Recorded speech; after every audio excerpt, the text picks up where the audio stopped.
नमस्कार, ANB news देख रहे हैं आप और मैं हूं आपके साथ हितेंद्र। बुलेटिन का आगाज करेंगे, लेकिन सबसे पहले सभी दर्शकों से हमारी अपील, अगर आपको खुद में या अपने परिवार के किसी सदस्य में कोरोना वायरस के लक्षण दिखाई दे रहे हैं तो आप इसे बिल्कुल भी नजरअंदाज ना करें। तुरंत कोरोना वायरस की जांच कराएं, क्योंकि देश में कोविड-19 से मरने वालों की संख्या बढ़ने का एक कारण ये भी है।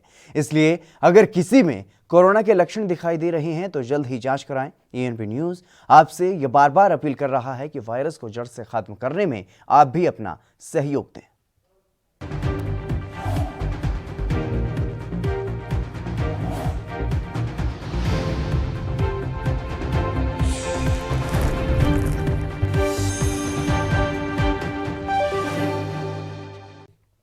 चलिए बुलेटिन का आगाज करेंगे। प्रधानमंत्री नरेंद्र मोदी ने उन सभी शहरों को बधाई दी है जिन्होंने स्वच्छता सर्वेक्षण 2020 में शीर्ष स्थान प्राप्त किए हैं।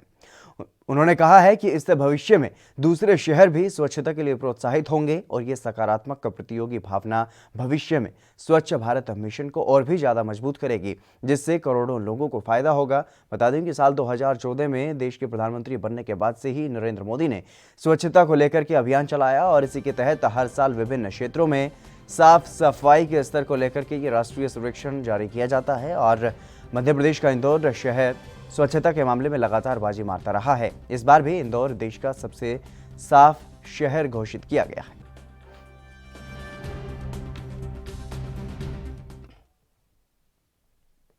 विश्व की संसदों के अध्यक्षों के 5वें वर्चुअल सम्मेलन में लोकसभा स्पीकर ओम बिरला भी शामिल हुए और उन्होंने सम्मेलन को संसद और लोगों के बीच दूरी कम कर शासन में सुधार विषय पर संबोधित किया। इस दौरान उन्होंने कहा कि आमजन की अधिक से अधिक भागीदारी में लोकतंत्र की सफलता निहित है और इससे संसदीय निगरानी और शासन में सुधार को भी बल मिलता है। टेक्नोलॉजी और सूचना क्रांति के इस दौर में संसदीय निगरानी और शासन में सुधार लाने के लिए सभी सांसदों को अपने कामकाज में जनता की भागीदारी बढ़ाने की बहुत जरूरत है। भारत की 1.35 बिलियन आबादी के संदर्भ में ये भागीदारी सुनिश्चित करना एक बहुत बड़ी चुनौती है। इसके बावजूद भारत में संसद जनता से सतत संपर्क बनाए रखती है। इस जटिल प्रक्रिया को हम 5 आई के माध्यम से फलीभूत किया जाता है। पहला आई है इंटरेक्ट। हमारे सांसद हमेशा जनता से जुड़े रहते हैं, उनसे प्राप्त सूचनाओं और सुझावों को सदन में परिलक्षित करते हैं। दूसरा आई है इन्फॉर्म। सूचना प्रसार माध्यम सोशल मीडिया के द्वारा जनता को लगातार योजना और नीतियों के बारे में अवगत कराया जाता है। तीसरा आई है इन्वॉल्व, जिसके अंतर्गत जन जन को विकास प्रक्रिया में शामिल किया जाता है। चौथा आई है इनवाइव, जिसमें जनता से शासन प्रक्रिया पर मिले सुझाव को आत्मसात किया जाता है। और पांचवा आई है इम्प्रूव, के तहत शासन प्रक्रिया एवं योजनाओं में अपेक्षित सुधार किया जाता है। वहीं फेसबुक विवाद के बीच कांग्रेस सांसद शशि थरूर को आईटी मामलों की संसदीय स्थायी समिति के चेयरमैन पद से हटाने की मांग उठ रही है। कमेटी के सदस्य और बीजेपी सांसद निशिकांत दुबे ने गुरुवार को लोकसभा स्पीकर ओम बिरला को ये पत्र लिखकर के शशि थरूर पर संसदीय नियम कायदों के उल्लंघन और कमेटी की गरिमा से खिलवाड़ करने का आरोप लगाया है। दुबे ने कहा है कि Shashi Tharoor standing committee on information technology के चेयरमैन के दायित्व निभाने में फेल साबित हुए हैं। उन्होंने कहा है कि वो संसदीय संस्थाओं का दुरुपयोग कर बीजेपी को निशाना बनाते हैं। जब से शशि थरूर कमेटी के चेयरमैन बने हैं वो अनप्रोफेशनल तरीके से संचालन कर रहे हैं। अफवाह फैलाकर वो भारतीय जनता पार्टी को बदनाम करने की कोशिश कर राजनीतिक हित साध रहे हैं। और बीजेपी सांसद ने लोकसभा सांसद ओम बिरला से शशि थरूर को कमेटी के चेयरमैन पद से हटाने की मांग की है। आज मैंने उससे आगे बढ़कर एक और चिट्ठी लिखी है और मैंने चिट्ठी लिखी है कि जो पार्लियामेंट का रूल है 283 और उसके साथ 258(3), उसके अंतर्गत जो चेयरमैन के तौर पर शशि थरूर साहब का बिहेवियर है या जिस तरह से वो कंडक्ट कर रहे हैं, उनको जो है ये आईटी कमेटी के चेयरमैन से मैंने कहा है, स्पीकर साहब को रिक्वेस्ट किया है कि आप उनको परसुएट करिए कि वो कमेटी की मीटिंग नहीं लें और उनको चेयरमैन से हटाइए। उसके पीछे रीजन ये है, देखिए 2-3 चीज़ें हैं। एक इंडिविजुअल व्यक्ति के नाते, समाज के एक व्यक्ति के नाते मैं आपको अपनी बात कहना चाहता हूँ, या भारतीय जनता पार्टी के एक कार्यकर्ता के नाते मैं आपको एक बात करना, क्योंकि मैं फाइनली बीजेपी का एमपी हूँ, कि हम किसी सोशल मीडिया के पक्ष में नहीं खड़े। मैं पहला एक ऐसा मेंबर ऑफ पार्लियामेंट होऊंगा जिसने कि ये जीतने के बाद, जो अभी कॉन्स्टिट्यूट हुई पार्लियामेंट 3 जुलाई 2019 और दिसंबर 2019 में 2 बार लोकसभा के अंदर मैंने कहा कि जैसे प्रिंट मीडिया रेगुलेट होती है, जैसे इलेक्ट्रॉनिक मीडिया रेगुलेट होती है, उसी तरह से सोशल मीडिया के प्लेटफॉर्म को भी रेगुलेट करिए, क्योंकि वहाँ के न्यूज़ का आता पता नहीं होता है, बायस्ड न्यूज़ चलती है, फेक न्यूज़ चलती है, लोगों की प्राइवेसी ये होती है। तो इसलिए हम किसी को रोकने के चक्कर में नहीं है कि फेसबुक आ जाए, ट्विटर आ जाए, व्हाट्सएप आ जाए, कोई भी आ जाए, उसको तो हम खुद। कोरोना को लेकर के पंजाब में कल से अब रोजाना नाइट कर्फ्यू लगेगा। राज्य के मुख्यमंत्री कैप्टन अमरिंदर सिंह ने इसका ऐलान किया है। इसके तहत अब रोजाना शाम 7 बजे से सुबह 5 बजे तक राज्य के सभी 167 शहरों में नाइट कर्फ्यू लगेगा और वीकेंड लॉकडाउन को भी 31 अगस्त तक बढ़ा दिया गया है। इसके साथ ही मुख्यमंत्री कार्यालय ने जानकारी दी है कि सीएम ने 31 अगस्त तक राज्य भर में होने वाली शादियों और अंतिम संस्कार को छोड़कर सभी समारोहों पर प्रतिबंध लगाने का भी आदेश दिया है। सरकारी और निजी कार्यालय इस महीने के अंत तक 50% की क्षमता के साथ काम करेंगे।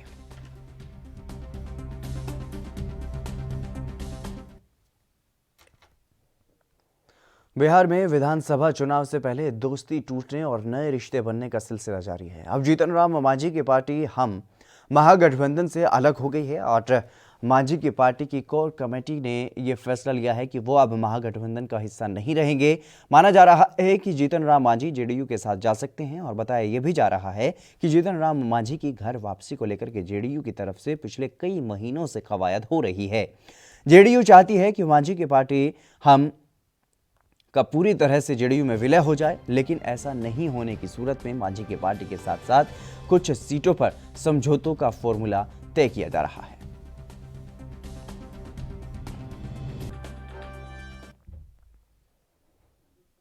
वहीं पूर्व राष्ट्रपति प्रणब मुखर्जी के स्वास्थ्य में हल्का सुधार हुआ है और आर्मी अस्पताल ने गुरुवार को यह जानकारी दी है। इससे पहले उनके फेफड़ों में संक्रमण की वजह से उनकी हालत बिगड़ने लगी थी। वो पिछले 10 दिनों से अस्पताल में भर्ती हैं और ब्रेन सर्जरी के बाद वेंटिलेटर सपोर्ट पर हैं। अस्पताल के अधिकारियों ने यह कहा कि प्रणब मुखर्जी के सांस लेने के मानकों में सुधार हो रहा है, हालांकि वो लगातार वेंटिलेटर सपोर्ट पर ही हैं। अधिकारियों ने यह भी कहा है कि उनके अहम और क्लिनिकल पैरामीटर स्थिर बने हुए हैं और विशेषज्ञों की एक टीम करीब से उन पर नजर रखे हुए हैं।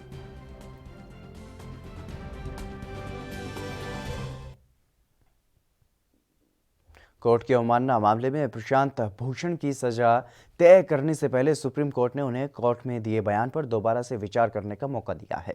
अपने 2 विवादित ट्वीट के लिए अवमानना के दोषी ठहराए गए भूषण ने आज कोर्ट में माफी मांगने से इनकार कर दिया है। दोनों ट्वीट को बतौर नागरिक अपने दायित्व का हिस्सा बताया है, लेकिन कोर्ट ने उन्हें विचार के लिए 2 दिन देते हुए यह कहा है कि अवमानना करने वाले को अगर पछतावा हो, कोर्ट भी उदारता दिखा सकता है।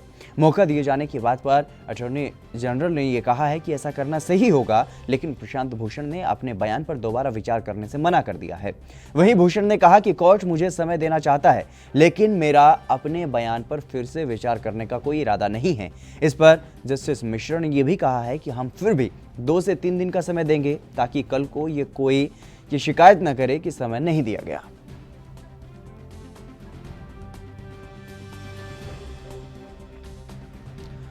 तो लगातार जिस तरीके से वकील प्रशांत भूषण के जो विवादित ट्वीट थे, जो सुप्रीम कोर्ट के जजेस को लेकर उन्होंने ट्वीट किए थे, उन्हीं को लेकर के अवमानना का मामला चल रहा है उन पर, और सुप्रीम कोर्ट ने एक बार फिर से उन्हें थोड़ी राहत जरूर दी है। उनसे माफ़ीनामा दायर करने के लिए कहा गया है कि अगर वो माफ़ी मांगे और उनको पछतावा हो तो कोर्ट भी उदारता दिखा सकता है। भारत सरकार ने स्वच्छ सर्वेक्षण 2020 में एक बार फिर से इंदौर ने बाजी मारी है और सरकार की ओर से जारी स्वच्छ सर्वेक्षण 2020 में इंदौर इस साल भी टॉप पर है। बता दें कि पिछले 3 साल से टॉप पर था इंदौर और ये उसका लगातार 4था साल है। इससे पहले 4 बार इस तरह का सर्वेक्षण हो चुका है और इस कड़ी में प्रदेश के नगरीय विकास और आवास मंत्री भूपेंद्र सिंह ने प्रतिक्रिया दी है। उन्होंने कहा है कि मध्य प्रदेश के लिए आज का दिन गौरवपूर्ण है और हम कोशिश करेंगे कि मध्य प्रदेश हर क्षेत्र में पहले स्थान पर आए। देखिए, मध्य प्रदेश के लिए आज का दिन बहुत ही गौरव का दिन है। लगातार 4 वर्षों से मध्य प्रदेश स्वच्छता के क्षेत्र में इंदौर नंबर 1 पर है। लगभग 4200 शहरों में से इंदौर पहले स्थान पर आया है और इसलिए माननीय मुख्यमंत्री जी को बहुत बधाई भी देते हैं, धन्यवाद भी करते हैं। और बाकी सभी रैंकिंग में जो हमारे देश के टॉप 20 शहर हैं उसमें से 4 हमारे मध्य प्रदेश के हैं। इंदौर तो है ही, जबलपुर, भोपाल और ग्वालियर। इसी तरह से जो देश के टॉप 100 शहर हैं उसमें भी बड़ी संख्या में हमारे मध्य प्रदेश के शहरों को स्थान मिला है और स्वच्छ राजधानी में भी हमारा भोपाल का स्थान है। तो इस तरह से सभी क्षेत्रों में हम लोगों को पुरस्कार मिला है और ये जो मध्य प्रदेश की सरकार स्वच्छता के क्षेत्र में और माननीय प्रधानमंत्री जी का जो संकल्प है कि भारत गंदगी छोड़ो, इस दिशा में जो अभियान चल रहा है ये उसका परिणाम है। और आने वाले वर्ष में भी हम लोग कोशिश करेंगे कि मध्य प्रदेश हमारा हर क्षेत्र में पहले स्थान पर आए, ये हम लोगों की कोशिश होगी। मैं इंदौर वासियों को सबको बहुत बधाई देता हूँ, प्रदेश वासियों को बधाई देता हूँ और अपील भी करता हूँ कि सभी लोग इसी तरह से स्वच्छता का ध्यान रखेंगे और स्वच्छ भारत के निर्माण में, स्वच्छ मध्य प्रदेश के निर्माण में परफॉर्मेंस कर सकें। देखिए, निश्चित रूप से ये बहुत ही समझने का विषय है कि इंदौर लगातार 4थी बार पहले स्थान पर आया है और इसलिए हम लोग अगर प्रयास करें तो हमारे शहरों की और रैंकिंग सुधर सकती है। और इसलिए जो हमारे मध्य प्रदेश के जो बड़े 4 शहर हैं इनकी रैंकिंग और सुधरे और आने वाले समय में पहला, दूसरा, तीसरा स्थान मध्य प्रदेश का हो, इसके लिए हम सबका देखिए आने वाले सालों के लिए स्वच्छता के मामले में हम लोग चाहे वो सॉलिड वेस्ट मैनेजमेंट हो, चाहे कचरे का निष्पादन हो, चाहे सीवर ट्रीटमेंट हो, इन सब क्षेत्रों में हम लोग ज़्यादा फोकस करेंगे जिससे कि क्लीनेस्ट सिटी में हमारा प्रदेश आगे बढ़े। भारतीय अंतरिक्ष अनुसंधान संगठन यानी कि इसरो के अध्यक्ष डॉक्टर के सिवान ने यह कहा है कि लोगों को ऐसी गलतफहमी हो रही है कि सरकार इसरो का निजीकरण करने जा रही है। ऐसा कभी नहीं होगा, ये बात एकदम स्पष्ट रूप से सबके दिमाग में क्लियर है। इसरो की ओर से आयोजित एक वेबिनार में इसरो चीफ सिवन ने ये बातें कही हैं। उन्होंने कहा है कि निजी कंपनियों को साथ लेकर के चलने का प्रोग्राम है ताकि इसरो प्रौद्योगिकी विकास और क्षमता का विस्तार कर सके। डॉक्टर सिवन ने यह भी कहा है कि निजी कंपनियां इस नए अंतरिक्ष नीति के तहत हमारे साथ स्पेस एक्टिविटी में भाग लेंगी, लेकिन मुख्य काम इसरो और उसके वैज्ञानिक ही करेंगे।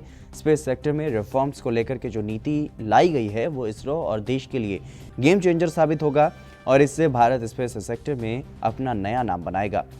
सिवन ने यह भी कहा है कि इस समय इसरो अनुसंधान और विकास के साथ रॉकेट और सैटेलाइट्स भी बनाता है और सरकार ने अंतरिक्ष क्षेत्र को निजी कंपनियों के लिए खोलने की घोषणा की है। इसके बाद हम निजी कंपनियों से इन्हें बनाने में मदद लेंगे ताकि ज़्यादा से ज़्यादा सैटेलाइट छोड़े जा सकें।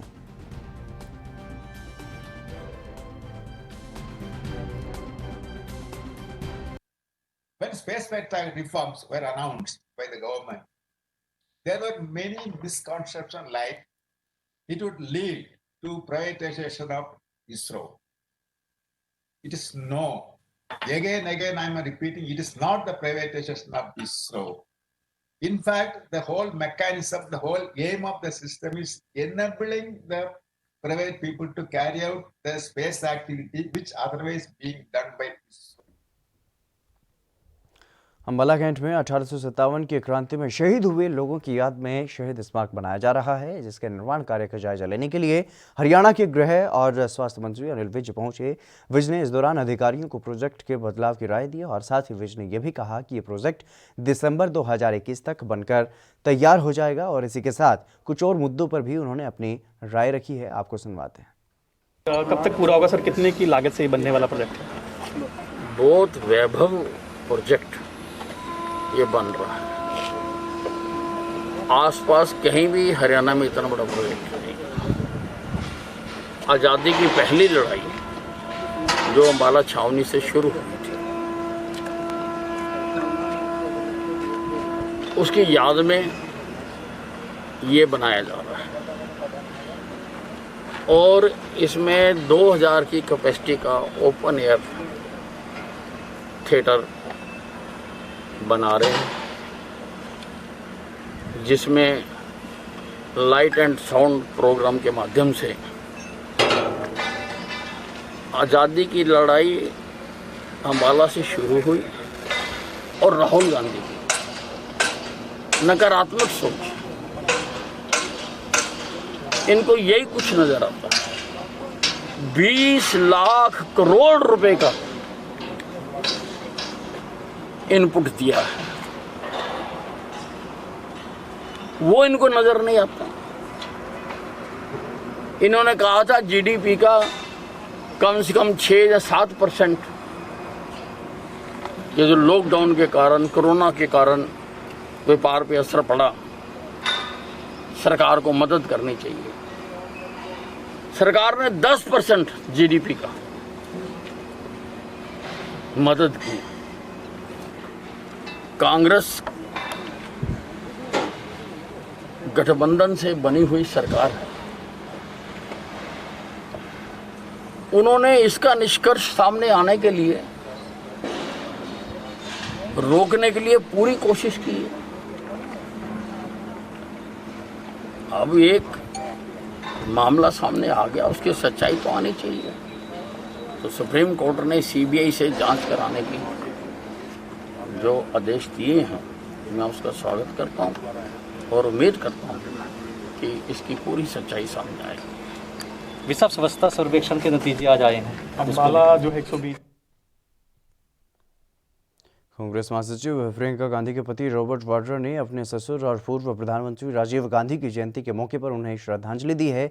इसी के साथ ही उन्होंने बंगला खाली करवाने और कांग्रेस पार्टी के लिए गैर गांधी अध्यक्ष पर कहे गए प्रियंका गांधी के बयान पर भी प्रतिक्रिया देते हुए क्या कुछ कहा है, वो आपको सुनवाते हैं। पूरे परिवार के लिए, और आप देख सकते हैं कि मैं यहाँ हज़ारों में लोगों को खाना परोस रहा हूँ, खाना खिला रहा हूँ और सेलिब्रेशन का दिन है, तो खुशी का दिन।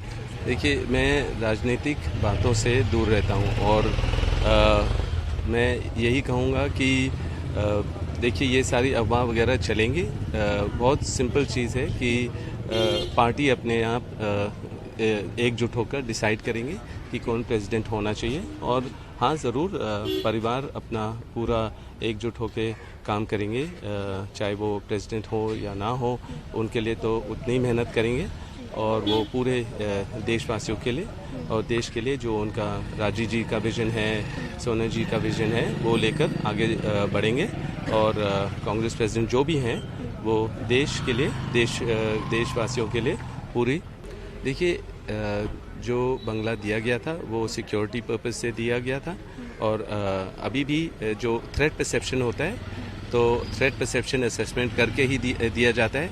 वो ऐसे बदल नहीं जाता है कि अच्छा अब बोल दिया कि अब आप घर छोड़ के जाइए, उससे कोई थ्रेट कम नहीं हो जाता है। थ्रेट है और मतलब कि मैं यही कहूँगा कि जिस तरीके से किया गया है वो मेरे ख्याल से बिल्कुल गलत है। और मुझे लग रहा है कि पर हमें कोई ज़रूरत नहीं है। हमने पूरा अपना पैक किया घर को और हमने कभी एक्सटेंशन नहीं मांगी। जो ये अफवाह थे कि हमने एक्सटेंशन मांगी है, ये वो हमने कभी भी नहीं मांगी। हमने 3 हफ्ते में अपने घर को पूरा घर गृहस्थी पूरा पैक करके हमने अपना हम आगे खुशी से कहीं और रह रहे हैं। पर सिक्योरिटी पॉइंट ऑफ व्यू से असेसमेंट तो ज़रूरी था और सिक्योरिटी वालों को ज़रूर मुश्किलें पड़ रही हैं कि जिस तरीके से वहाँ अरेंजमेंट था उनके लिए। पर अब जिस तरीके का माहौल है हम उसको झेलते हैं हर रोज़ और हम आगे बढ़ते हैं। तो घर कोई बड़ी चीज़ नहीं है हमारे लिए। हम तो मतलब यही देख रहे हैं कि जो सेफ्टी है वो गवर्नमेंट को ही देखनी पड़ेगी कि और उनको सोच समझ के करना चाहिए जो भी कदम लेते हैं कि सिक्योरिटी पॉइंट ज़रूरी है। घर वगैरह की बात अलग है। राजस्थान के सीकर में राज्य सरकार द्वारा स्वर्गीय राजीव गांधी की जयंती के उपलक्ष्य में इंदिरा रसोई योजना का शुभारंभ किया गया और सीकर जिले में एक नगर परिषद और नगर पालिकाओं को जोड़ते हुए कुल 12 इंदिरा रसोइयों का शुभारंभ किया गया। इस दौरान जिला कलेक्टर ने यह कहा है कि इंदिरा रसोई में खाने की गुणवत्ता और साफ सफाई का विशेष ध्यान रखा जाएगा। इंदिरा रसोई जहां पर स्थापित की जाए वहां जरूरतमंदों का आवागमन रहे। उन्होंने यह भी बताया कि सीकर शहर में रेलवे स्टेशन पर जोनाना हॉस्पिटल में इंदिरा रसोइयों को शुरू किया गया है और साथ ही बाकी नगर पालिकाओं में भी बस स्टैंड, रेलवे स्टेशन पर भी इंदिरा रसोई का शुभारंभ किया गया है, जिसमें 8 रुपये में भरपेट खाना दिया जाएगा और वहीं इंदिरा रसोई में गुणवत्ता का पूरा ध्यान दिया जाएगा। इस दौरान सीकर विधायक राजेंद्र पारीक, सभापति जीवन खां और अतिरिक्त जिला कलेक्टर जयप्रकाश नारायण, नगर परिषद कमिश्नर श्रवण कुमार विश्नोई सहित जिला स्तरीय अधिकारी उपस्थित रहे। इसी उपलक्ष्य में राज्य सरकार द्वारा इंदिरा रसोई योजना जो है वो आज लॉन्च की गई है और जिसमें कि सीकर ज़िले में एक नगर परिषद और बाकी 9 नगर पालिकाओं को जोड़ते हुए करीब 12 रसोइयों को शुरू करने का हमारा जो है प्लानिंग हमने की हुई है और 12 में से 11 रसोइयाँ आज शुरू भी हो गई हैं, जिनमें कि सभी स्थानीय जनप्रतिनिधियों ने, एमएलए साहब ने और अधिकारियों ने उसको साथ में मिलकर शुरू किया है और हमने इसी बात पे सबसे ज़्यादा ध्यान दिया है कि साफ़ सफाई का पूरा ध्यान रखा जाए, खाने की गुणवत्ता का पूरा ध्यान रखा जाए और ऐसी जगह पर रसोई शुरू की जाए जहाँ पर कि ज़रूरतमंदों के आने की संभावना अधिक हो। तो इस तरह से हमने आज यहाँ पे एक रेलवे स्टेशन के पास और दूसरी जनाना हॉस्पिटल के पास 2 रसोइयाँ तो सीकर नगर परिषद क्षेत्र में शुरू की हैं और बाकी सभी नगर पालिकाओं में भी हमने इसी प्रकार से जो इस तरह के बस स्टैंड, रेलवे स्टेशन या हॉस्पिटल के आसपास जहाँ पे कि लोगों को ज़्यादा ज़रूरत होती है इस प्रकार की कैंटीन की, तो वहाँ पे हमने रसोइयाँ शुरू की हैं और 8 रुपये में मात्र अच्छी क्वालिटी का खाना जो भी लेना चाहें उनको ये उपलब्ध होगा और इसमें गुणवत्ता पर पूरा ध्यान दिया जाएगा। इटली के विजेंसा शहर में पंजाबी ट्रक ड्राइवर को उसके बेटे ने ही मौत के घाट उतार दिया और परिवार मूल रूप से पंजाब के सरहिंद के गांव सानीपुर का रहने वाला था। 19 साल के बेटे रोहिल ने चाकू से हमला कर अपने पिता अरविंदर सिंह की हत्या कर दी। इस बात की जानकारी वहां इटली में ही थोड़ी दूरी पर रहने वाले अरविंदर के भाई ने परिवार को दी, जिसके बाद से परिवार का बुरा हाल है और परिवार वालों के अनुसार आरोपी बेटा झगड़े करने का आदी है और कोई कामकाज भी नहीं करता है, इसलिए वो अरविंदर सिंह से झगड़ा करता रहता था। अक्सर रुपयों को लेकर के बाप बेटे में झगड़ा होता था और शायद यही कारण होगा कि वीरवार को रोहिल ने चाकू से अपने पिता की हत्या कर दी। मेरी तो गल 8 तरीक ਨੂੰ ਹੋਈ ਵੀ ਕੀ ਕਹਿੰਦਾ ਸੀ ਉਹਨੇ ਕੁਛ ਨਹੀਂ ਕਿਹਾ ਨਾ, ਜਨਮਦਿਨ था ਉਹਦਾ, ਉਹ ਵਧਾਈਆਂ ਦਿੱਤੀਆਂ ਤੀ ਅਸੀਂ। ਅੱਛਾ 8 ਦੀ ਜਨਮਦਿਨ ਸੀ 8 ਦੀ ਤਰੀਕ ਨੂੰ ਸੀ ਵਧਾਈਆਂ। ਹਾਂ ਗੁੱਡੀ ਕੋਈ ਲੜਾਈ ਝਗੜੇ ਦੀ ਗੱਲ ਨਾ ਨਾ ਮੇਰੇ ਨਾਲ ਕੋਈ ਗੱਲ ਨਹੀਂ ਕਰੀ। ਠੀਕ ਠਾਕ ਗੁਰਦੁਆਰੇ ਹਾਂ ਉਹਦਾ ਕੁੜੀ ਆਰੋ ਗੁਰਦੁਆਰੇ 'ਚ ਮੱਥਾ ਟੇਕ ਕੇ ਆਉਂਦੀ ਸੀ। ਤੇ ਅੱਜ ਤੁਹਾਨੂੰ ਕਿਹਨੇ ਫੋਨ ਕੀਤਾ? ਅੱਜ ਤੱਕ ਕਰੇ ਸਾਡੇ ਰਿਸ਼ਤੇਦਾਰ ਨੇ, ਮੋਹਨ ਜੀ ਤਾਂ ਇਹਨਾਂ ਨੇ ਕਰਿਆ, ਹੋਰ ਉੱਥੇ ਬਥੇਰੇ ਨੇ, ਉਹਨਾਂ ਦਾ ਫੋਨ ਸਭ ਦੇ। ਉਹਨਾਂ ਨੇ ਦੱਸਿਆ ਵੀ ਮਾਰਤਾ। ਕਿਹਨੇ ਮਾਰਿਆ ਇਹ ਨਹੀਂ ਹੁਣ ਮੈਨੂੰ ਪਤਾ ਵੀ ਕਿਸੇ ਨੇ ਕਿਹੜਾ ਦੱਸਿਆ। ਪਹਿਲਾਂ ਤਾਂ ਰਾਹੁਲ ਨੂੰ ਹੀ ਕਹਿੰਦੇ ਨੇ, ਹੋਰ ਤਾਂ ਕਿਸੇ ਨੂੰ ਕਹਿੰਦੇ। ਅੱਛਾ ਜੀ ਤੁਹਾਡੇ ਪੋਤੇ ਨੇ ਜਾਨੀ ਕਿ ਪੋਤੇ ਨੇ ਔਰ ਨੂੰਹ ਨੇ। ਅੱਛਾ ਨੂੰਹ ਨੇ ਹੈ ਜੀ। ਕੀ ਮੰਗ ਕਰਦੇ ਤੁਸੀਂ ਹੁਣ? ਹੁਣ ਮੈਂ ਤਾਂ ਕੁਛ ਨਹੀਂ ਸਮਝਦੀ। ਮਾਮਲਾ ਜੀ ਮਤਲਬ ਕਤਲ ਦਾ ਜੀ। ਅੱਛਾ ਜੀ ਰਾਹੁਲ ਨੇ ਆਪਣੇ ਪਿਤਾ ਦਾ ਕਤਲ ਕੀਤਾ ਹੈ। ਉਹ ਟਰੱਕ ਡਰਾਈਵਰ ਸੀ ਰਵਿੰਦਰ ਸਿੰਘ। ਕਿੰਨੀ ਦੇਰ ਤੋਂ ਗਏ ਸੀ? ਇਹਨੂੰ ਹੋਏ 30-32 ਸਾਲ ਗਏ ਨੂੰ। ਤੇ ਕਿੱਥੇ ਤੁਹਾਨੂੰ ਸੂਚਨਾ ਜਿਹੜੀ ਮਿਲੀ ਉੱਥੋਂ ਫੋਨ ਆਇਆ, ਕਿੱਥੇ ਕਿਵੇਂ ਮਾਰਿਆ ਪਤਾ ਲੱਗਾ? ਉਹਨਾਂ ਘਰੇ ਚਾਕੂਆਂ ਕਿਰਚਾਂ ਨਾਲ ਮਾਰਿਆ ਜੀ, ਘਰੇ ਬੁਲਾ ਕੇ। ਕੀ ਰਾਹੁਲ ਨੂੰ ਕੋਈ ਪਹਿਲਾਂ ਵੀ ਝਗੜਾ ਵਗੈਰਾ ਰਹਿੰਦਾ ਸੀ? ਝਗੜਾ ਮਤਲਬ ਥੀ ਇਹਦੇ ਗੱਲ ਕੋਈ ਪਿਤਾ ਗੱਲ ਕੋਈ ਝਗੜਾ ਨਹੀਂ ਤਾਂ ਉਹ ਆਮ ਕਿਸੇ ਗੱਲ ਬਾਹਰ ਹੋਵੇ ਮੁੰਡੇ ਦਾ ਉਹ ਕਹਿ ਨਹੀਂ ਸਕਦੇ। ਹੁਣ ਆਪਾਂ ਇੱਥੇ ਬੈਠੇ ਪਤਾ ਲੱਗਿਆ ਕਿ ਰਾਹੁਲ ਆਪਣੇ ਪਿਤਾ ਤੋਂ ਜਿਹੜਾ ਅਰਵਿੰਦਰ ਸਿੰਘ ਉਹਨਾਂ ਤੋਂ ਪੈਸਿਆਂ ਦੀ ਮੰਗ ਉਹ ਤਾਂ ਮੰਗ ਕਰਦਾ ਤਾਂ ਰੋ। ਹਾਂ ਪੈਸੇ ਇੰਡੀਆ ਦੇ ਵਿੱਚ ਵੀ ਆਇਆ ਸੀ ਰਾਹੁਲ। ਹਾਂਜੀ ਰਾਹੁਲ ਜਿਹੜਾ ਬੱਚਾ ਉਹਨਾਂ ਦਾ ਇੰਡੀਆ ਦੇ ਵਿੱਚ ਵੀ ਆਇਆ ਸੀ। ਇੰਡੀਆ 'ਚ ਆਇਆ ਜੀ। ਕਦੋਂ ਆਇਆ ਸੀ? ਮੇਰਾ ਕੋਲ ਸਿਆਲ ਜੇ 'ਚ ਆਇਆ ਤਾਂ ਆਪਣੇ ਦਸੰਬਰ। ਡੈਥ ਹੋ ਗਈ, ਭਤੀਜੇ ਨੇ ਮਾਰਤਾ ਹੈਗਾ ਇਟਲੀ ਦੇ ਵਿੱਚ। ਉਹਦੀ ਡੈੱਡ ਬੋਡੀ ਇੱਥੇ ਆਉਣੀ ਚਾਹੀਦੀ ਆ, ਸਾਨੂੰ ਇਨਸਾਫ ਮਿਲਣਾ ਚਾਹੀਦਾ। ਅੱਜ ਉਹਦੇ ਨਾਨਕੇ ਵੀ ਆਏ ਸੀ, ਉਹ ਕਹਿੰਦਾ ਮੈਂ ਆਪਣੇ ਮਾਮਿਆਂ ਨੂੰ ਵੀ ਮਾਰਨਾ ਹੈਗਾ। ਕੌਣ ਕਹਿੰਦਾ? ਰਾਹੁਲ ਕਹਿੰਦਾ। ਉਹਨਾਂ ਨੇ ਮੈਸੇਜ ਕੀਤਾ WhatsApp 'ਤੇ ਹੈਗਾ। ਤੇ ਇਹ ਤੁਹਾਨੂੰ ਕਿਹਨੇ ਸਲਾਹ ਕੀਤੀ ਜੀ?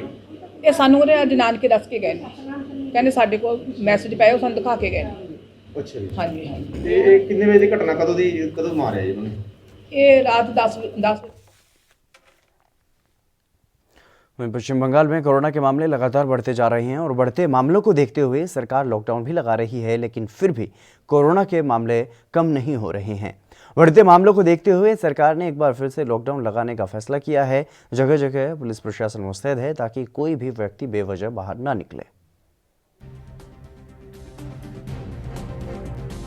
पश्चिम बंगाल में कोरोना का कहर जारी।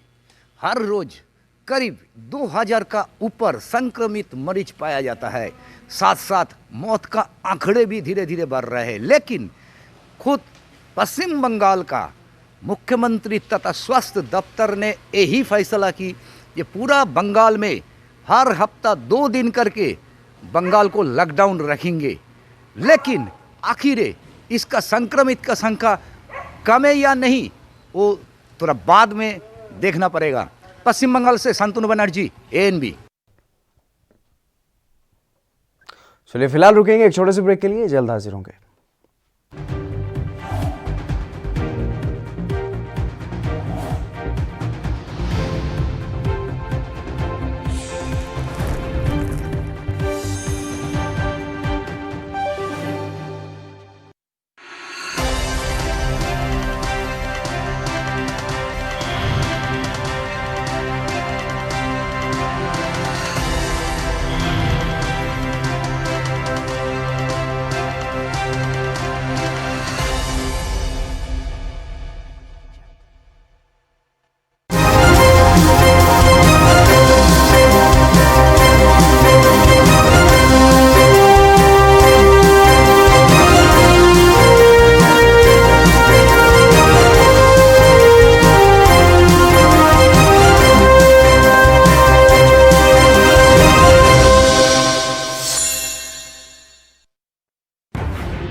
ब्रेक के बाद एक बार फिर से आप सभी का स्वागत है। खबरों में आगे बढ़ेंगे। हमीरपुर जनपद के भरुआ सुमेरपुर में अतिक्रमण हटाओ अभियान चलाया गया और इस दौरान कस्बे के पैलानी बस स्टैंड से रानी लक्ष्मीबाई तिराहा तक अतिक्रमण हटाया गया।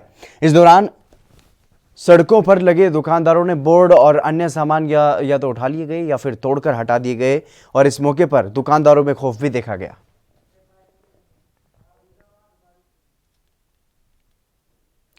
हरियाणा के फरीदाबाद में हुई लगातार बारिश ने प्रशासन के दावों की पोल खोल के रख दी है और जगह जगह जल भराव देखने को मिला और जिससे लोगों को भारी परेशानी का सामना करना पड़ा।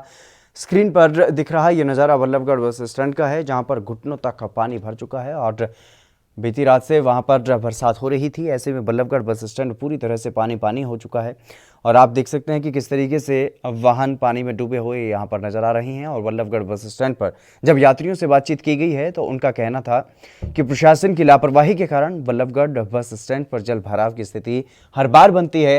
निकासी की कोई सही व्यवस्था यहाँ पर नहीं की गई है, जिससे सभी यात्रियों को भारी दिक्कतों का यहाँ पर सामना करना पड़ता है। कहना रहे प्रशासन की कमी है, इसे जैसे सीवर वगैरह ये बंद हो चुके हैं, इसको खोलना चाहिए। उनको पहले से सतर्क होना चाहिए कि भाई यहाँ पे बरसात का मौसम चल रहा है तो पहले अलर्ट होना चाहिए ना इनको। बरसात की स्थिति में इसी तरीके की स्थिति बल्लभगढ़ बस स्टैंड में हो जाती है। हर बार बल्लभगढ़ बस स्टैंड पूरी तरीके से डूब जाता है। अब भी घुटनों से ऊपर पानी भरा हुआ है। जो यात्री हैं वो बाहर वेट कर रहे हैं, अंदर नहीं पहुँच पा रहे। पूरी परेशानी दिक्कत उठानी पड़ती है, पब्लिक है कोई भी है। सितारगंज में क्षेत्रीय विधायक सौरभ बहुगुणा कोरोना संक्रमित पाए गए हैं, जिनकी दीर्घायु के लिए बीजेपी कार्यकर्ता रवि रस्तोगी ने शिव मंदिर में पूजा अर्चना की है।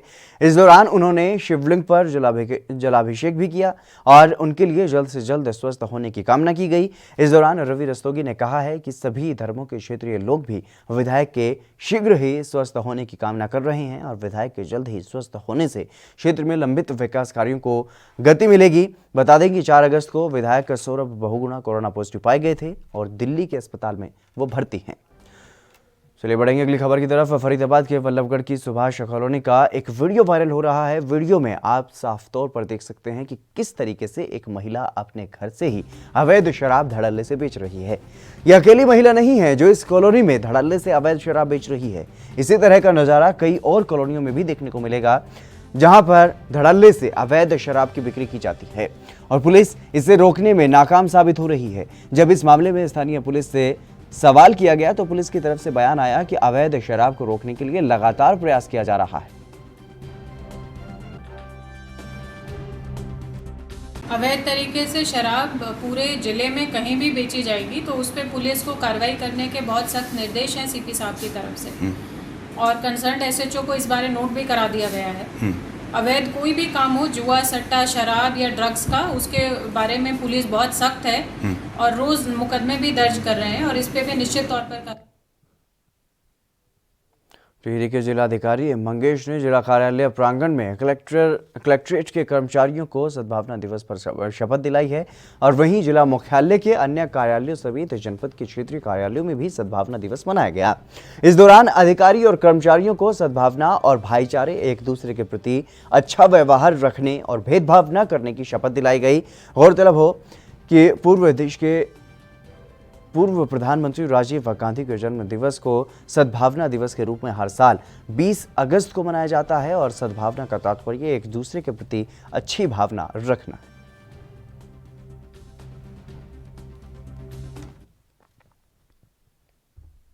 हरियाणा की जींद में ज्वेलरी बाजार में उस समय हड़कंप मच गया जब दो लड़कियों ने खुद को दिल्ली की इनकम टैक्स अधिकारी बताते हुए एक ज्वेलर्स के शोरूम पर वो पहुंची और ये महिलाएं ज्वेलर से रुपए हड़पने की फिराक में थी। ज्वेलर को दोनों महिलाओं पर शक हो गया और उसने इसके बारे में पुलिस को जानकारी दी। सूचना मिलने पर मौके पर पुलिस पहुंची और दोनों महिलाओं को पूछताछ के लिए थाने लेकर गई। हरियाणा के जींद का यह पूरा मामला है जब दो लड़कियों ने एक ज्वेलर को ठगने की कोशिश की, नकली अधिकारी बनकर और फर्जी महिला इनकम टैक्स ऑफिसर बनकर के गई थी, लेकिन जब ज्वेलर को उन पर शक हुआ तो पुलिस को सूचना दी गई। पुलिस मौके पर पहुंची, दोनों को हिरासत में लिया गया, उनसे पूछताछ की गई। तब इस बात का खुलासा हुआ कि दोनों ही जो महिलाएं हैं वो नकली अधिकारी बनकर के ज्वेलर को ठगने की कोशिश कर रही थी और अब वो पुलिस की गिरफ्त में है।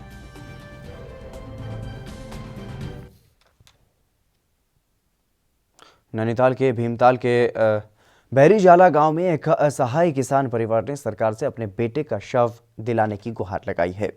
पेशे से छोटे से किसान भुवन चंद्रा पलड़िया ने अपने मृतक बेटे का चेहरा दिखाने की भीख मांगी है। परिवार के मुताबिक उनके बेटे हिमांशु पलड़िया का जनवरी 2019 में मर्चेंट नेवी मलेशिया में नियुक्ति हुई थी और हिमांशु मलेशिया की ब्रॉडविंड वेंचर कंपनी में काम करता था। हिमांशु के पिता ने यह बताया है कि उन्हें बेटे की कंपनी से 14 अगस्त को एक फ़ोन आया और कहा गया कि हिमांशु की तबीयत खराब है और वो अस्पताल में भर्ती है। उसके जो बचने के चांस हैं वो कम हैं और हिमांशु की कंपनी के लोगों ने 1 घंटे बाद दोबारा से फ़ोन करके पिता को सूचित किया कि हिमांशु की मौत हो गई है और ऐसे में परिजनों का रो रो करके बुरा हाल है। हिमांशु के परिजनों ने सरकार से अपील की है कि उनके बेटे को अंतिम दर्शन और दाह संस्कार हिंदू परंपरा के मुताबिक भारत में ला करके किया जा सके। चलिए बढ़ेंगे अगली खबर की तरफ। हरियाणा के करनाल से अगली बड़ी खबर है और कोविड-19 की वजह से बच्चों को काफ़ी समय से ऑनलाइन पढ़ाई करनी पड़ रही है, लेकिन ऐसे कयास लगाए जा रहे हैं कि सितंबर महीने के बाद काफ़ी सावधानियों के साथ स्कूल खोले जा सकते हैं। इसको लेकर के स्कूल प्रबंधन भी तैयार नजर आ रहा है। वहीं बच्चों का कहना है कि ऑनलाइन पढ़ने में दिक्कत तो आती है, साथ ही आंखें भी खराब हो जाती हैं, लेकिन पढ़ाई भी ज़रूरी है। वहीं पेरेंट्स का कहना है कि भले ही ऑनलाइन पढ़ने में परेशानी हो, मामले कोरोना के बढ़ रहे हों, इसलिए वो अपने बच्चों को अभी स्कूल नहीं भेजना चाहते।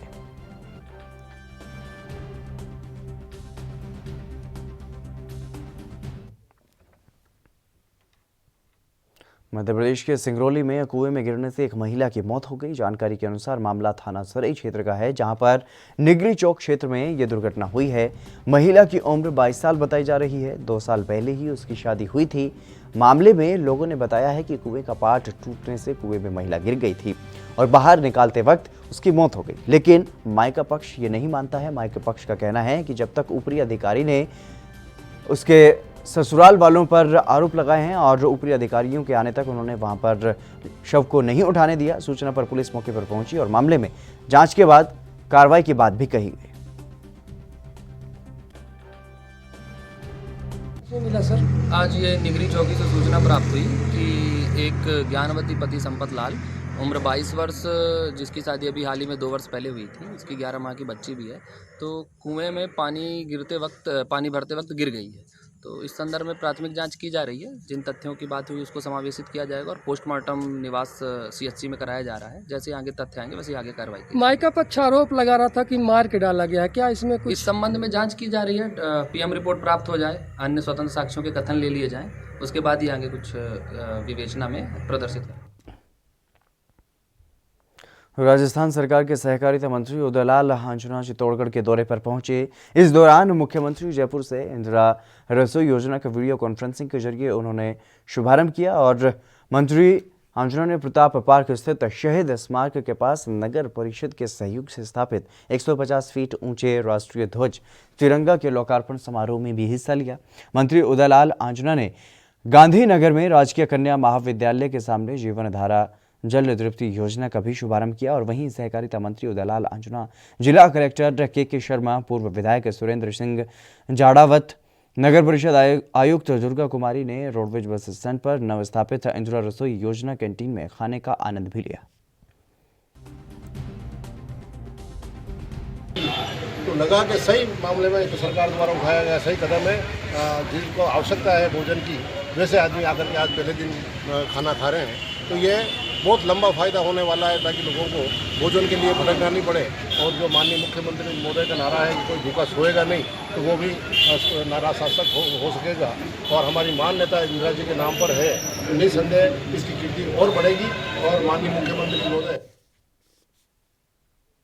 हरियाणा के पंचकूला में 106 नए कोरोना संक्रमित मरीजों की पुष्टि हुई है। पंचकूला सिविल अस्पताल के कोविड कोऑर्डिनेटर डॉक्टर मनकीरत ने ये बताया है कि 106 नए कोरोना संक्रमित मरीजों में ITBP के 5 जवानों सहित पंचकूला के विभिन्न सेक्टरों और क्षेत्रों से कोरोना संक्रमित मरीज शामिल हैं।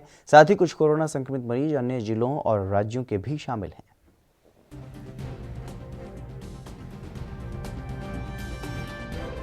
ये 2 लिस्ट हैं और इसमें ज़्यादा जो देखा गया है सरसरी तौर पे 5-6 पेशेंट बाहर भी हैं।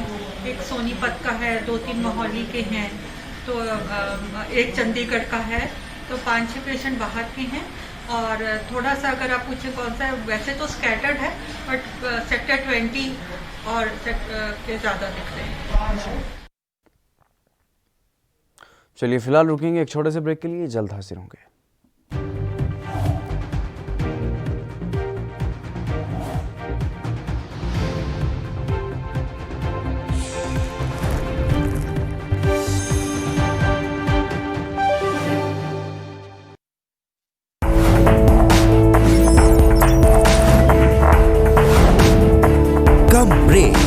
और ज्यादा खबरों के साथ देखिए ANP news in channel number पर।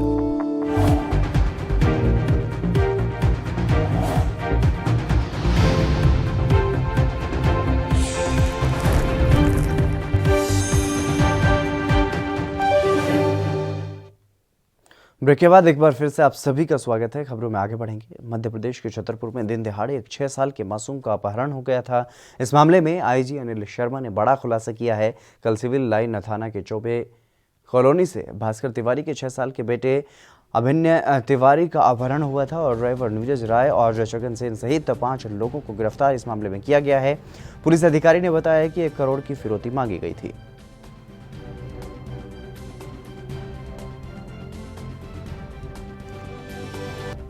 तिवारी का अपहरण हुआ। अभिज्ञ तिवारी घर के बाहर खेल रहा था। उसके बाद 2 लोगों द्वारा उसे एक मोटरसाइकिल पर बिठा दिया, ऐसे हमारी को जानकारी प्राप्त हुई। और उसके बाद लगभग 2 बजे राजस्थान के मारवाड़ जंक्शन क्षेत्र के जोजावर के पास गुड़ा पदम सिंह के पास बाइक सवार एक वृद्ध असंतुलित होकर नीचे गिर गया, जिससे वो गंभीर रूप से घायल हो गया। इसी बीच विधायक खुशवीर सिंह जोजावर ने देखा तो विधायक वृद्ध की मदद के लिए आगे बढ़े और उन्हें तत्काल प्रभाव से वाहन की व्यवस्था कर जोजावर अस्पताल पहुंचाया गया और घायल के परिजनों को सूचना भी दी गई।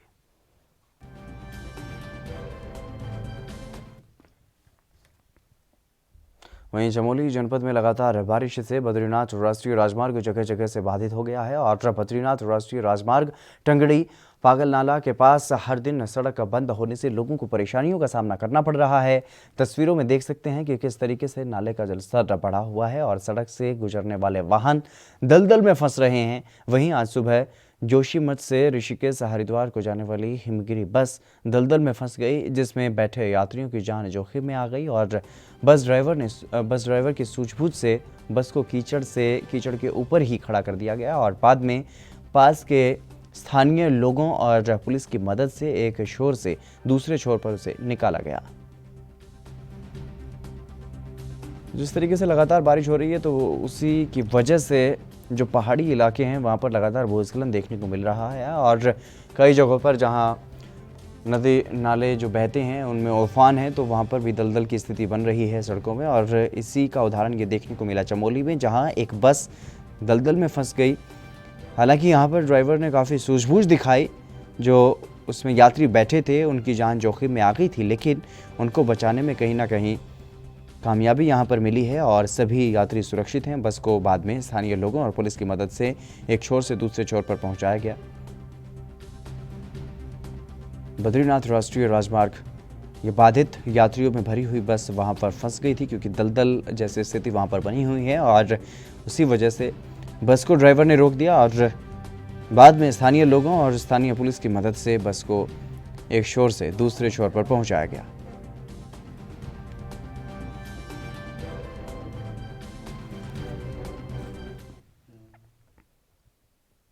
हमीरपुर के न्यायालय परिसर में लाइव पिटाई का एक वीडियो सामने आया है, जिसमें एक वृद्ध महिला थप्पड़ों और लात से चौकीदार की पिटाई करती हुई नजर आ रही है। बताया जा रहा है कि जिस चौकीदार की पिटाई हो रही है वो न्यायालय परिसर में तैनात है और वो शराब के नशे में वृद्ध महिला के घर जाकर न्यायालय में चौकीदार होने की धौंस दिया करता था। वहीं जब इस मामले में वृद्ध महिला डिस्ट्रिक्ट जज से शिकायत करने के लिए पहुंची तो उन्होंने वहीं चौकीदार की पिटाई कर दी।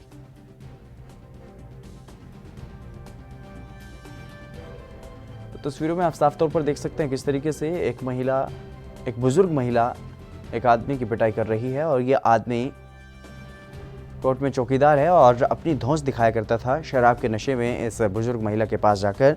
लेकिन बुजुर्ग महिला कोर्ट पहुंची और जज से इस पूरे मामले की शिकायत की गई और वहीं इस आदमी की पिटाई भी की गई। मसूरी देहरादून मार्केट पानी मोड़ के पास सड़क सुधारने का काम लगातार जारी है और बुधवार को उक्त मार्ग पर ट्रैफिक सुचारू रूप से चलता रहा। बाद में कुछ समय के लिए मार्ग बंद रहा और सड़क के दोनों ओर वाहनों की लंबी कतारें लग गई। सड़क पर दीवार लगाने का काम शुरू हो गया है और साथ ही जेसीबी के माध्यम से सड़क पर जमा मलबे को भी हटाया गया। और इस मौके पर स्थानीय निवासी राजेंद्र ने यह बताया कि वो देहरादून से मसूरी आ रहे थे। पानी मोड़ के पास सड़क सुधारीकरण का काम किया जा रहा है, जिसके तहत सड़क पर बड़े बड़े पत्थर डाले गए हैं, जिससे मार्ग बाधित रहा है। और वहीं कोलू खेत के पास भी भूस्खलन हुआ, जिसके कारण मार्ग बाधित रहा।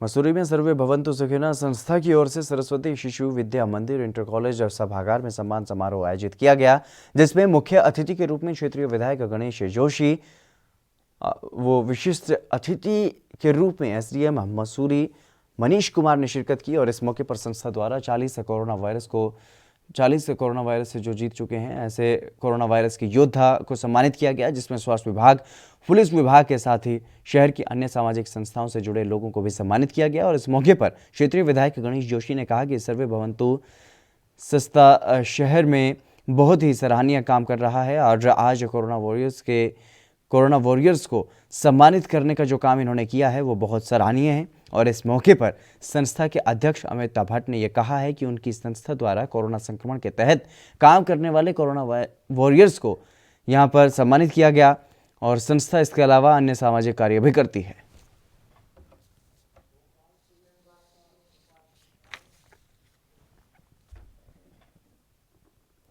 भोपाल के विभिन्न क्षेत्रों में प्लॉट दिलाने के नाम पर लोगों को ठगने वालों की फहरिस्त लगातार बढ़ती जा रही है। हालांकि समय समय पर ऐसे जालसाजों पर कार्रवाई भी की जा रही है। भोपाल में कॉलोनी के नाम पर लगभग 50 लोगों को करोड़ों का चूना लगाने वाले शातिर बदमाश अब कानून की गिरफ्त में हैं। इस संबंध में जानकारी देते हुए एसपी मुकेश श्रीवास्तव ने बताया कि 3 लोगों के खिलाफ रिपोर्ट दर्ज की गई थी, जिनमें से 2 गिरफ्तार हो चुके हैं।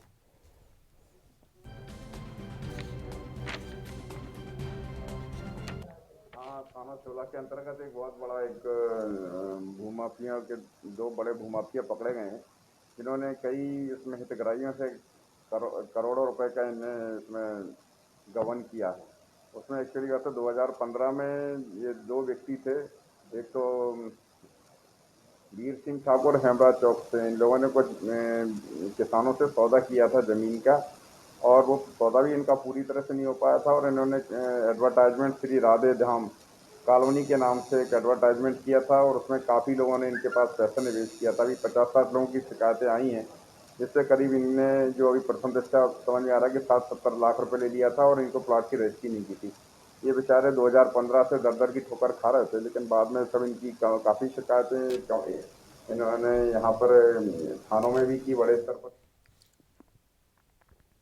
कोरोना वायरस को फैलने से रोकने के लिए बंगाल सरकार द्वारा पूर्व घोषित निर्णय के मुताबिक राज्य में गुरुवार और शुक्रवार को लगातार 2 दिन का संपूर्ण लॉकडाउन रहेगा, और इसके मद्देनजर लगातार 48 घंटे पूरे राज्य में तालाबंदी रहेगी। इससे पहले इस महीने 5 और 8 अगस्त को पूर्ण लॉकडाउन लागू किया गया था। लॉकडाउन के दौरान जरूरी सेवाओं को छोड़कर सब कुछ बंद रहेगा।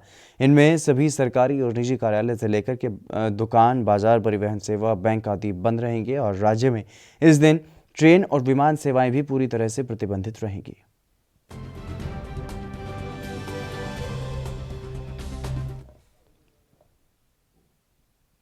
कांग्रेस नेता दीपक सिंह ने आगरा में बस हाईजैक की घटना पर कहा है कि यूपी में अपराध चरम पर है। बस का अपहरण हुआ, इससे यूपी में साबित होता है कि यूपी में गुंडाराज चल रहा है। यूपी में कानून का राज समाप्त हो चुका है। आए दिन घटनाएं सामने आ रही हैं, और उन्होंने और क्या कुछ कहा है इसके अलावा वो भी आपको सुनवाते हैं। उत्तर प्रदेश में अपराध चरम पर है। विभिन्न जनपदों में जिस तरह अपराध हुए हैं, लोग विधानसभा के सामने जिंदा जले हैं, कानून से विश्वास हटा तब, लोगों को जिंदा जलाया गया तब, सड़क से लेकर विधानसभा तक, गवर्नर हाउस से लेकर गांव तक ताबड़तोड़ हत्याएं हुई, और आज जिस तरह से बस का अपहरण किया गया, ये तो भारतीय जनता पार्टी की सरकार में सहम हो सकता था। पहले विमान का अपहरण सुना था, तभी भारतीय जनता पार्टी सरकार थी। आज उत्तर प्रदेश में बस के अपहरण में से काफी संख्या में लोग मौजूद थे।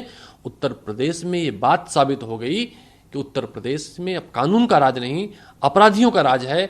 उत्तर प्रदेश के अपराधी जब चाहेंगे पुलिस गोली मारेंगे, उत्तर प्रदेश के अपराधी जब चाहेंगे अदालत में गोली मारेंगे, उत्तर प्रदेश के अपराधियों की जब इच्छा होगी जेल में गोली मारेंगे, या मुख्यमंत्री महामहिम राज्यपाल के घर के सामने गोली मारेंगे। उत्तर प्रदेश के अपराधी निरंकुश हैं। उत्तर प्रदेश में कानून का राज समाप्त हो चुका है। बस अपहरण, व्यापारी अपहरण, विधायक की कुटाई, अधिवक्ता की कुटाई, पत्रकार की कुटाई, गोली मारना, ये अब उत्तर प्रदेश में आम बात। नंदाराज राजेश्वरी की उत्सव डोली बुधवार को अपने छठे पड़ाव चिपड़ो गांव में पहुंची, और इस दौरान थराली नगर क्षेत्र सहित यात्रा मार्ग पर देवी भक्तों ने देवी की पूजा अर्चना की, और 14 अगस्त को सिद्धपीठ गुरूर से चलकर के यात्रा विभिन्न पड़ावों को पार कर अपने छठे पड़ाव चिपड़ो गांव पहुंच गई है।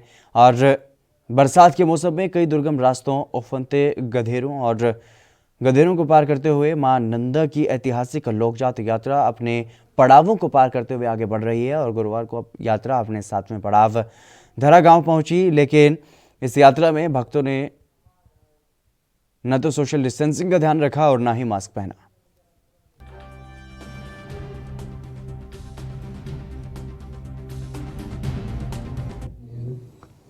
मैं एक सरकार से गुहार लगा रहा हूँ कि मेरा बेटा दिखा दीजिए। आपको कैसे पता चला, क्या हुआ, कैसे फोन आया, क्या इस तरह से? कंपनी से। चलिए फिलहाल रुकेंगे, एक छोटे से ब्रेक करिए, जल्द हाजिर होंगे।